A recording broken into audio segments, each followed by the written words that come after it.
শহীদরা আমাদের প্রেরণার বাতিঘর। আমরা যখন হতাশ হয়ে পড়েছিলাম, শহীদরা আমাদেরকে রাস্তা দেখিয়েছে।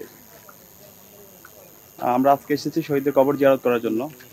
শহীদদের রেখে যাওয়া যে আমানত, সে আমানত যথাযথভাবে যেন আমরা আঞ্জাম দিতে পারি। তাদের যে আকাঙ্ক্ষা, একটি বৈষম্যহীন ইনসাফভিত্তিক বাংলাদেশ বিনির্মাণ করা, সেই স্পিরিটটাকে নতুনভাবে পুনরুজ্জীবিত করার জন্য আমরা আজকে শহীদদের কবর জিয়ারত করতে এসেছি। এবং আপনারা জানেন, আমরা নির্বাচিত হওয়ার পর থেকে সারা দেশের মানুষরা আমাদের জন্য দোয়া করছে। এবং গতকালকে আমরা কর্মসূচি দিয়েছিলাম শহীদ পরিবারের সাথে সাক্ষাৎ করা, শহীদদের কবর জিয়ারত করা। তো আমরা আমাদের জায়গা থেকেও সকল শহীদ পরিবারের কাছে যাওয়ার জন্য চেষ্টা করব, ফোনে কথা বলার চেষ্টা করেছি। মূলত শহীদদের আকাঙ্ক্ষা লালন করাই আমাদের উদ্দেশ্য। এবং জুলাই বিপ্লবে যে 2000 ভাই বোন শহীদ হয়েছে, এই প্রত্যেকটা পরিবারেই আমাদের পরিবার। তাদের কথাগুলো, তাদের আকাঙ্ক্ষাগুলো, তাদের প্রত্যাশাগুলো পূরণ করা এখন আমাদের মূল কাজ। এবং সেটা আমরা ঢাকা বিশ্ববিদ্যালয় থেকে শুরু করতে চাই। ঢাকা বিশ্ববিদ্যালয়ে জুলাই বিপ্লব শুরু হয়েছিল এবং সফলতার সাথে আমরা শেষ করতে পেরেছি।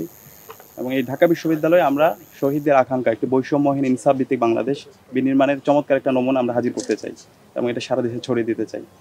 আমরা সারা দেশের সকল শহীদ পরিবারের কাছে দোয়া চাই, মুক্তিকামী ছাত্র জনতার কাছে দোয়া চাই, যেন আমরা আমাদের উপর যে আমানত অর্পিত হয়েছে, সে আমানত যেন আমরা যথাযথ হক আদায় করতে পারি।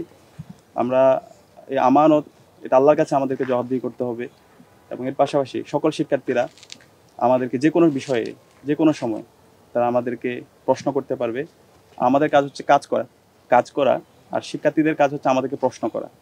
তো আমরা আশা করছি আমাদের যে সময় আছে সেই সময়ের মধ্যে শিক্ষার্থীদের যে আকাঙ্ক্ষা, আমাদের শহীদদের যে আকাঙ্ক্ষা, জুলাইয়ের যে আকাঙ্ক্ষা, সেই আকাঙ্ক্ষার আলোকে আমাদের এই ক্যাম্পাস, আমাদের ঢাকা বিশ্ববিদ্যালয় ক্যাম্পাসকে সাজাবো এবং আমাদের সবার লক্ষ্য এই স্বপ্নের ক্যাম্পাস বিনির্মাণ করা।